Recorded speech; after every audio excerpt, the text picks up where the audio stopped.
మనసుకి నచ్చిన అమ్మవారి స్తోత్రం ఏదో ఒకటి పుస్తకం లేకుండా చక్కగా కళ్ళు మూసుకుని మనసులో స్మరించుకునే విధంగా సాధన చెయ్యాలి.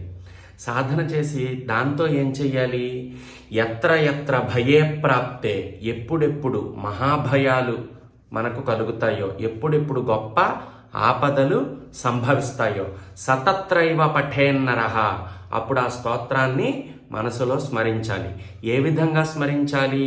సర్వావయవ భావేన దేవీం సంచింత్య సాధక, అమ్మవారు సర్వ అవయవములతో అంటే కరచరణములతో మన ఎదురుగుండా ఉంది అని భావించి మనసులో స్మరించినట్లయితే ఎంత గొప్ప ఆపదైనా సరే తొలగిపోతుంది, ఎంత గొప్ప కార్యాన్నైనా సరే సాధించగలుగుతాము, ఎంత గొప్ప మహాభయాన్నైనా సరే అమ్మవారు తొలగిస్తుంది. కాబట్టి మనసుకు నచ్చిన ఏదో ఒక శ్లోకం స్తోత్రం చక్కగా నేర్చుకోవాలి.